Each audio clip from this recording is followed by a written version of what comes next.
nous prenons le Congo profond. Pour le bâtir, il nous faudrait être consciencieux.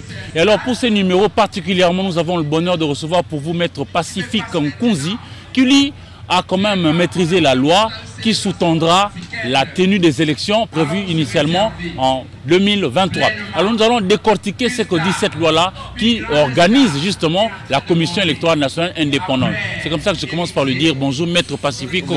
Bonjour messieurs les journalistes. Alors le Congo, notre pays, Kinshasa, donc, a connu déjà plusieurs cycles électoraux, au nombre desquels on peut parler de 2006, 2011 et 2018. C'est-à-dire qu'il y a une expertise qui est née et qui se consolide. Mais on a l'impression qu'à chaque cycle, on correspond à une loi organique. Pourquoi ces différents changements à chaque fois? Très bien. Tous les cycles électoraux que nous avons pu avoir après la démocratisation de notre pays, la RDC, vous l'avez bien dit, en effet, nous n'avons qu'une seule loi organique. Cette loi organique subit des modifications et des compléments en termes de dispositions légales au regard des évaluations qui sont faites par les observateurs, tant nationaux qu'internationaux, mais aussi avec l'OG. Donc l'OG, l'organisme de gestion des élections, c'est que la CENI.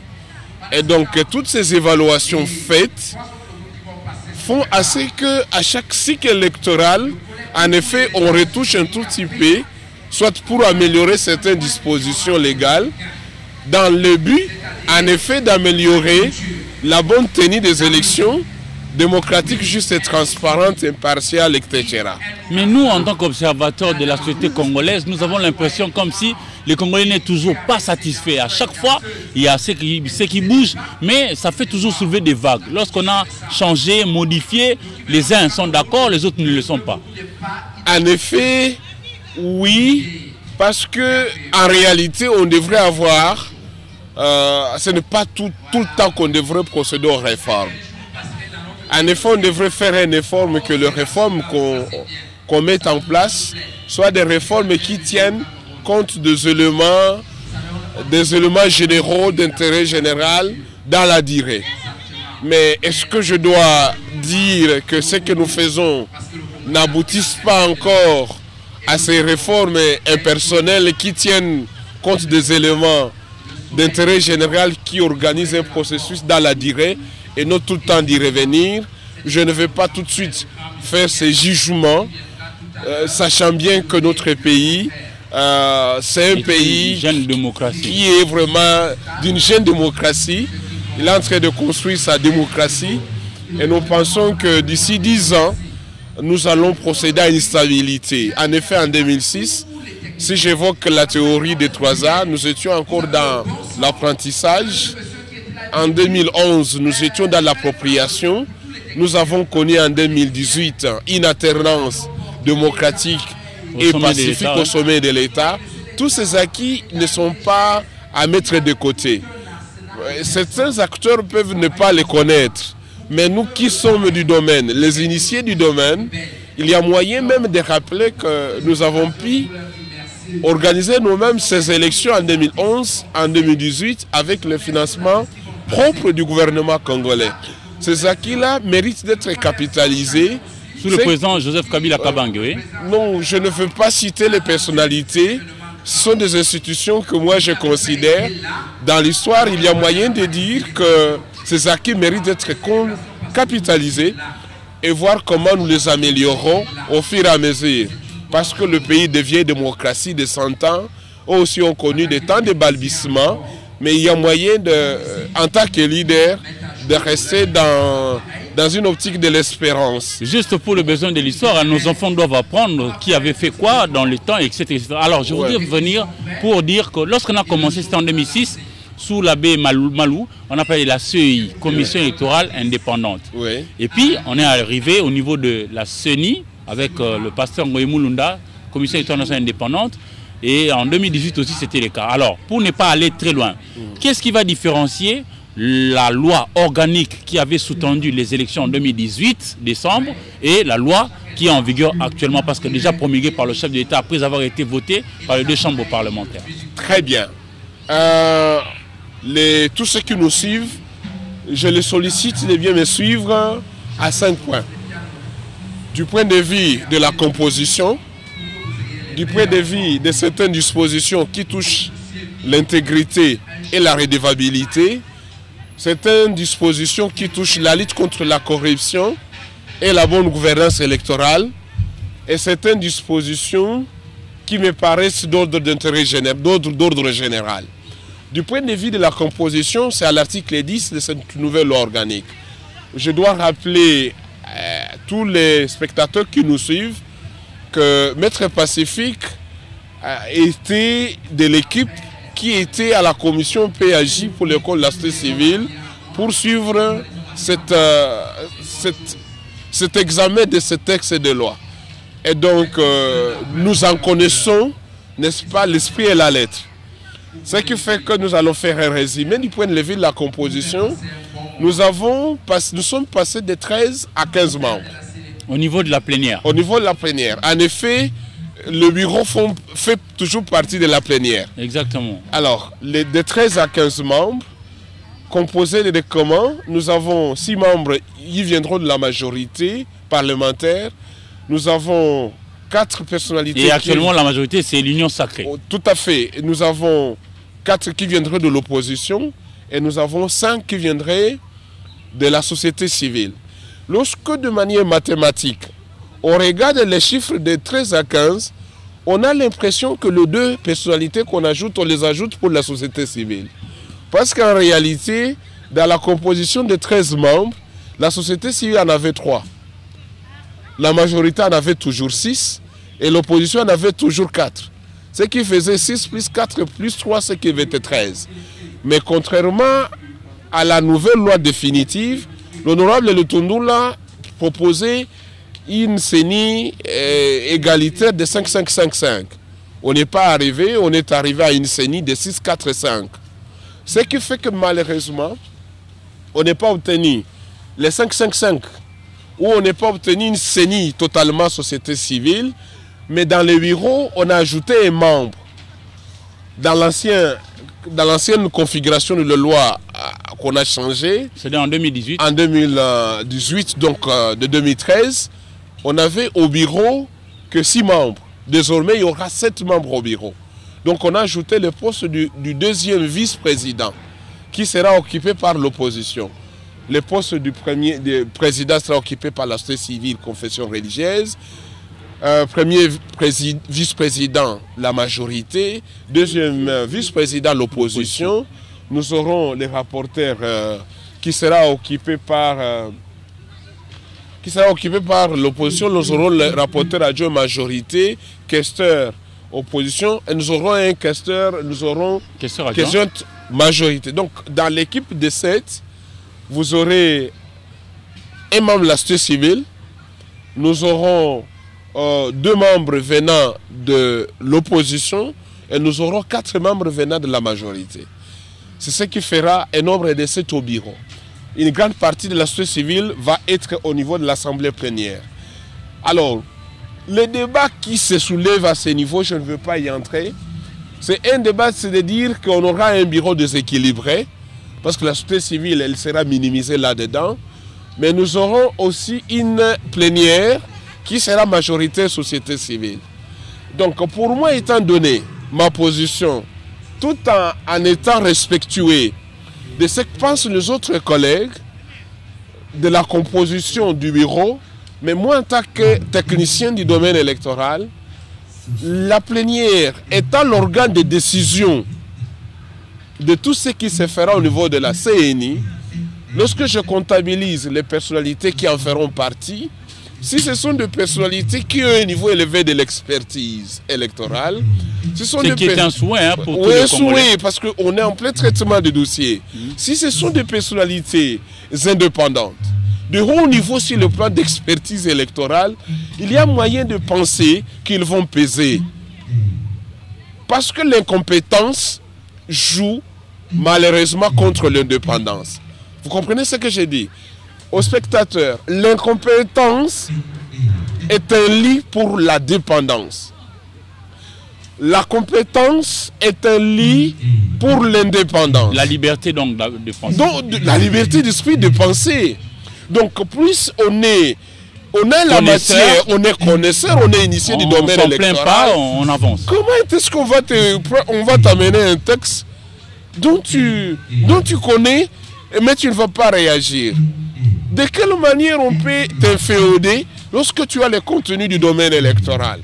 Donc pour moi, je sollicite que toutes les parties prenantes fassent confiance à ces textes de loi et qu'ensemble nous puissions l'améliorer à l'intérieur au fur et à mesure. Parce qu'en effet, les réformes électorales elles ne sont pas que législatives ou constitutionnelles. Il y a ce que nous appelons des réformes mineures, administratives, réglementaires, parce qu'en effet, au niveau de la commission... Pour alléger les choses, bien sûr. Pour alléger les choses, bien sûr, pour améliorer. Et donc, connaissant déjà ces textes, en amont et en aval, nous pensons qu'il y a certaines dispositions que nous n'avons pas pu obtenir au niveau de la commission PAG à l'Assemblée nationale, que nous allons intégrer dans les règlements intérieurs pour améliorer ce que nous n'avons pas pu obtenir dans la loi organique organisée à la CNI. Et donc, il faut avoir, pour moi, un élan progressiste. Mais tout en sollicitant qu'il y ait des compétents. Des compétents. Parce que finalement, si vous prenez un expert en agriculture, en élevage, mais pour raison de loyauté que vous amenez tout simplement, il faut qu'il y ait ces critères de loyauté, de fidélité, doivent être complétés des critères d'intégrité, de compétences et d'éthique. Parce qu'en réalité, l'éthique joue énormément dans tout ce que nous faisons. On peut avoir de bons textes, on parle de la dépolitisation, on parle de beaucoup de choses. Mais si les acteurs ne sont pas eux-mêmes à la hauteur... Et s'ils ne sont pas eux-mêmes à la hauteur, un mauvais travail. Vous prenez des acteurs qui ne vont pas faire un mois d'imprégnation. Vous voyez, vous sélectionnez des acteurs, une fois installés à la Commission électorale nationale indépendante, nous commençons, ils commencent directement le travail. Alors, on va être pragmatique, maître. On commence le boulot. On ne va pas aller en imprégnation de mois pour qu'on apprenne c'est quoi une élection. Mais justement. Parce qu'on les a étudiés. Vous avez on a des diplômes approfondis post-universitaires pour ça. On a été à l'OGE. On a été au niveau international. Voilà toutes ces personnalités dont moi je pense qu'il faut travailler dans la suite de manière progressive pour que les choses s'installent correctement. Ça, c'était du côté composition. Mais dans cet article, ils disent qu'il y a beaucoup d'éléments nouveaux, contrairement à en 2013. L'autre élément que j'ai beaucoup apprécié là-dedans, les législateurs congolais tiennent compte de principes et standards internationaux. C'est-à-dire? C'est-à-dire qu'ils ne se focalisent plus à une seule thématique pour désigner les membres à la CNI. Ce n'est plus seulement la thématique éducation civique et électorale qui est mise en exergue. Désormais, les compétiteurs qui viennent pour être désignés doivent venir des organisations spécialisées des questions électorales. Donc ça signifie que au niveau des standards, lorsque vous regardez le programme EKS, Bridge, etc., dans lesquels on est tellement impliqué, dans tous ces programmes, qu'au niveau de l'EFEA, hier où nous sommes dans les questions électorales, on vous cite plus de 21 thématiques. C'est une école, hein? Une école de formation électorale en Afrique centrale. Oui, oui. Et donc toutes ces 21 thématiques sont maintenant prises en compte par les législateurs congolais. Donc ça signifie qu'au-delà de l'éducation civique et électorale, désormais on peut avoir des acteurs qui viennent d'autres thématiques en dehors de l'éducation civique et électorale. Et c'est là où nous saluons le travail qui se réalise actuellement. L'autre élément, c'est qu'on tient compte, on a ajouté un membre aux confessions religieuses pour la plénière. La loi désormais a précisé... D'ailleurs, c'est lui qui devra être proposé là. Tout à fait. La loi précise désormais que ce n'est plus la société civile dans son entièreté qui désigne le président de la CENI. De manière explicite, c'est les confessions religieuses. Qui sont à 8 branches. À 8 branches. Basées au Congo-Kinshasa. Tout à fait. Qui sont habilités à désigner le président de la CENI. Mais lorsque eux, ils traînent le pas, lorsque eux, chez eux, là, ça tangue, qu'est-ce qu'il faut faire? Parce que c'est déjà le blocage. Aujourd'hui, nous sommes 14 août 2021. Il y a même le président de l'Assemblée nationale, Mbosoko Diampouanga, qui a accordé in extremis 72 heures, 8 confessions religieuses évoluant au Congo-Kinshasa pour se choisir celui qui devra venir succéder à Corneille Nangayo Bello qui s'en va. Cette question, pour moi, me paraît complexe. connaissant l'histoire électorale politique de la RDC. Moi, je suis en train de me voir entre les délais constitutionnels de 2023 et rendez-vous du peuple congolais. Je suis en train de voir tout ce qu'on est en train de monter tout comme complexité autour de désignation. Et je suis en train de voir, en troisième lieu, l'article 53 bis de la loi organique, la CENI, qui demande au bureau de l'Assemblée nationale de mettre en œuvre tous les mécanismes nécessaires pour l'installation effective de la CENI dans les 45 jours à dater de la promulgation de la loi. Et cette échéance prend fin le lundi soir. Lundi 16 août 2021. Et effectivement, le bureau de l'Assemblée nationale tient compte de ça parce que dans son calendrier, il prévoit l'entérinement mardi. Et donc, quand je regarde la complexité actuelle des désignations, lorsque je regarde cette disposition de l'article 53 bis, lorsque je regarde les délais constitutionnels de 2023, connaissant bien la planification électorale, pour y avoir travaillé dans beaucoup d'ateliers et pour avoir fait la théorie scientifique de la planification électorale, je me dis, est-ce que nous arrivons à nous transcender et de réfléchir intérêt général, de réfléchir patrie et de réfléchir peuple congolais? C'est à cela que moi, de manière individuelle, en tant que technicien, je ne peux qu'appeler à la sagesse au respect de la loi. On doit respecter la loi organique telle qu'elle est, telle qu'elle a été promulguée par son Excellence, Monsieur le Président de la République. On doit aussi user de la sagesse pour que, tout à fait, pour que l'intérêt général du peuple congolais soit pris en compte. Voilà, respectons les textes parce qu'on veut l'état de droit, respectons les textes qui nous régissent, sollicitons toujours la sagesse au regard des enjeux qui nous attendent devant nous, et ils sont tellement nombreux. Voilà ce que je peux dire. Donc, cet article 10, autant qu'il ajoute un autre membre pour les confessions religieuses à la plénière, ils ajoutent un autre membre aux organisations spécialisées des questions électorales. Mais attention, on nous dit, vous devez tenir compte de la jeunesse.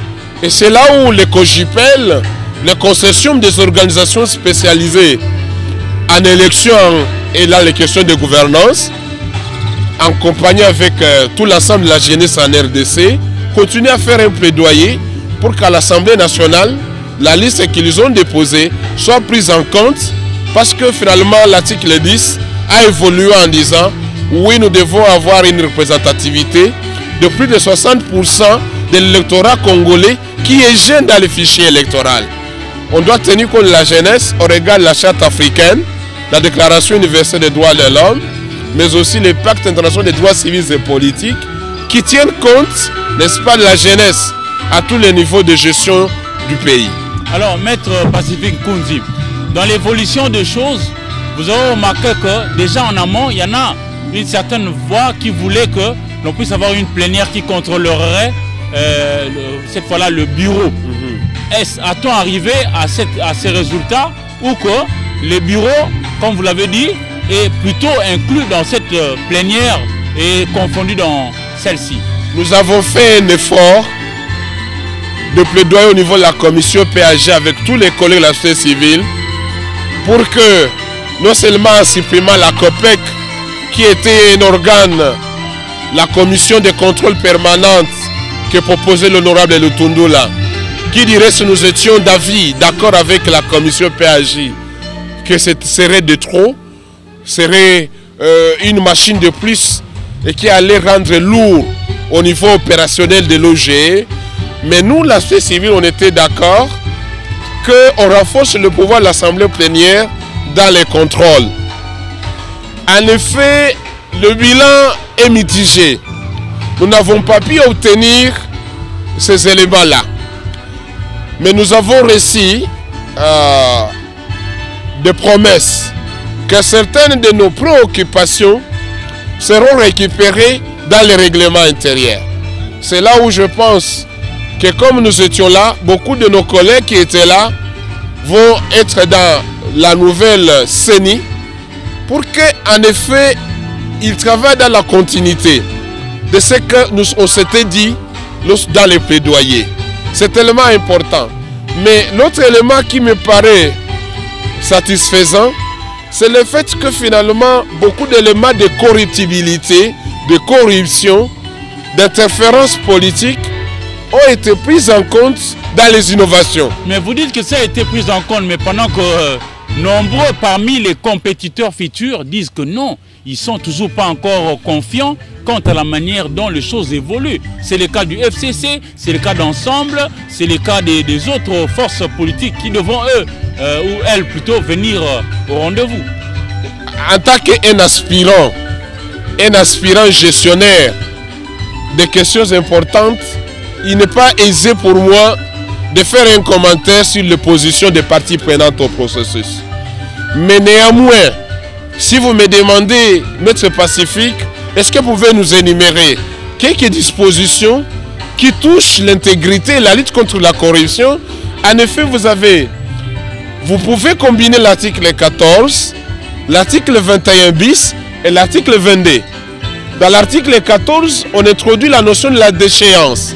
C'est-à-dire comment ça va se passer? Oui, la notion de la déchéance. Quand il a fait quoi? Voilà. On peut vous déchoir lorsque vous, en tant que membre de la CENI, vous sollicitez ou vous recevez des interférences extérieures d'une personne extérieure. Comment s'en apercevoir dans les mécanismes? Dans les mécanismes, on peut s'en apercevoir rapidement, peut-être dans les sensibilisations qu'on aura prochainement, on pourra évoquer le mécanisme de mise en œuvre. La question elle est bonne, c'est au niveau du règlement intérieur où nous allons appuyer la définition de mise en œuvre de ces dispositions légales pour qu'on ne puisse pas y mettre beaucoup de choses. Vous voyez, il est interdit aux membres de la plénière, ici de la société civile, ici des partis politiques, de continuer à participer dans les réunions ou à occuper des postes qu'ils ont occupés dans leurs anciennes composantes. Mais ça, c'est toujours été le cas, mais ils le font en douce. Voilà, l'innovation, c'est que si on t'attrape, vous êtes déchu. Vous êtes déchu. Et donc, ces mécanismes, désormais, sont prévus. Et un acteur de la société civile doit mettre fin aux réunions.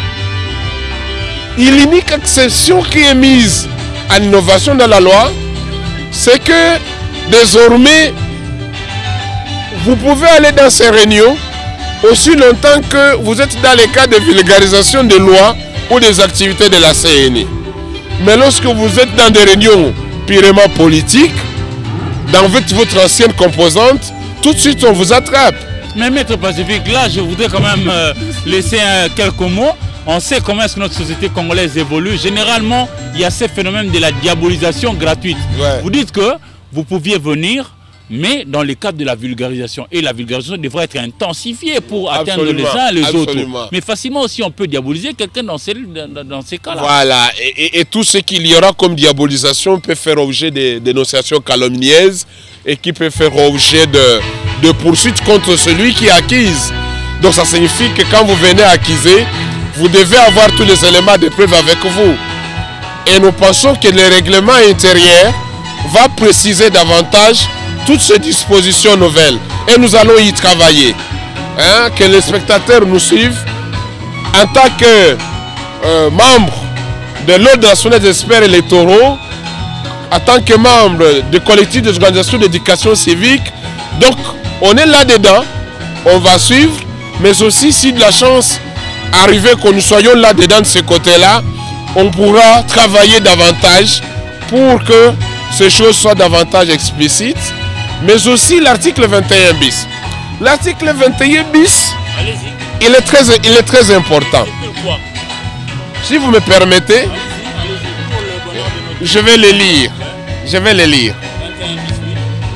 Les membres de la CENI ne peuvent par eux-mêmes ou par personne interposée ni acheter, ni acquérir de quelque manière que ce soit, ni prendre en bail un bien mobilier ou immobilier relevant du patrimoine de la CENI. Ils ne peuvent prendre part directement ou indirectement au marché public qui concerne la CENI. Ils ne peuvent non plus louer ou faire louer directement ou indirectement leurs biens ou meubliers ou immobiliers, et toute violation de ces dispositions entraîne d'échéance, et tous les marchés publics qui seront conclus dans ces différentes hypothèses seront des nuls et sans effet. En fait, désormais, le législateur est progressif, a verrouillé. Tu ne peux pas être membre de la CENI et c'est ta maison qui organise des salles de réunion électorale. Vous ne pouvez pas être membre de la CENI et ce sont vos familiers par interposés qui concluent des marchés. Voyez, donc c'est une disposition qui encadre, qui va dans le sens de lutte contre la corruptibilité, qui améliore davantage, n'est-ce pas, l'intégrité électorale. Et nous pensons que cette disposition mérite une vulgarisation. Elle est assez importante, évolutive, et donc les membres de la CENI ne vivront que de leur salaire. On ne peut pas s'imaginer que quelques jours avant le dépôt de vos dossiers à la Cour constitutionnelle, quelques mois après, vous enrichissez. La loi actuellement appelle que nous devons être respectueux et rigoureux dans la gestion financière des questions électorales. Et ce sont des questions qui avancent. Vous parlez de la vulgarisation. Le Congo, nous parlons de Congo profond. Nous avons 145 territoires. Ouais. Certains sont à la taille de pays entiers. Je prends le cas du territoire de Bafouassende dans la Chopo, qui a la taille de tout le Rwanda réuni. Oui. Je prends le Kasongolunda ici dans la province de Kwango. Ça, c'est très grand. Mais quels sont les mécanismes déjà mis en place pour que les Congolais, partout où ils se trouvent dans ces 145 territoires, puissent avoir une idée sur le b.a.-ba de cette loi organique aujourd'hui? Merci, une bonne question. C'est une question de votre responsabilité citoyenne, une question qui revient à la nouvelle équipe de la CENI, parce que la loi dit que c'est la CENI qui est l'organe chargé de vulgarisation des textes qui touchent les élections, mais en tant que parti politique, en tant que société civile, en tant que scientifique, tous les acteurs, toutes les parties prenantes sont appelés à les vulgariser. Mais aussi, il est important de comprendre l'impérieuse nécessité pour nous tous les acteurs, comme maintenant la technologie avance. Partageons ces textes dans tous les médias sociaux. Il ne faudrait pas que nous bombardions toujours les réseaux sociaux qui agacent la société. Prenons des mauvaises nouvelles. Prenons aussi le temps de dire des choses qui marchent pour la République. Parce qu'en effet, nous n'avons qu'un seul pays. L'unique pays qui est la RDC. Nous devons l'aimer et amener ce pays à aller de l'avant en éduquant les citoyens. Et c'est le travail que nous sommes en train de faire partout où on nous invite pour la vulgarisation de cette loi. Nous le faisons sans problème. Alors, il nous faut vulgariser la loi, mais aussi, moi, je voudrais que vous puissiez donner cette fois-là un mot à tous les Congolais qui vont vous suivre, parce que nous avons besoin d'avancer et surtout qu'on n'est pas encore sorti de l'auberge par rapport au choix des animateurs. Qu'avez-vous à dire par rapport à ce que nous devons faire et pour chuter et puis aller? Oui, ce que nous devons faire, moi, je suis de ceux qui pensent qu'on doit progresser tout en améliorant. Parce que les difficultés qui sont les nôtres, elles sont nombreuses. Mais il ne faudrait pas que nous restions là où on est. On doit réfléchir, intérêt général. On doit regarder qu'est-ce que nous gagnons comme pays si nous vulgarisons ces textes, si nous mettons en place la CENI et que cette CENI nous l'accompagnons, n'est-ce pas, dans le sens de l'aider à faire correctement le travail en regardant, en améliorant la confiance. Parce que la théorie de la confiance, dans un processus, elle est très importante. Il ne faudrait pas que nous bloquions toutes les machines actuellement. Regardons ce que nous pouvons faire en termes de concessions et nous améliorons au fur et à mesure que nous avancions dans le respect des lois de la République, parce qu'en effet, si nous gardions comme gardiens du respect des lois, nous espérons que les choses iront dans le sens positif pour la stabilité et la paix pour la nation congolaise. Merci beaucoup, Maître Pacifique Nkunzi. Je rappelle à nos téléspectateurs qu'il y a un des géants du monde de boxe qui était passé aussi par Kinshasa. Il s'appelait Cassius Clay, Mohamed Ali. Il disait en son temps, l'essentiel ce n'est pas de se savoir tomber par terre, mais c'est surtout de se relever vite pour avancer. C'est le cas du Congo. On est par terre, mais les uns les autres, mutualisons nos efforts. Parlons de ce Congo profond. Il est nôtre et seuls nous pouvons aussi faire les bonnes choses pour le relever et surtout répondre aux nombreuses attentes de nos populations. Si vous avez aimé, merci et à la prochaine.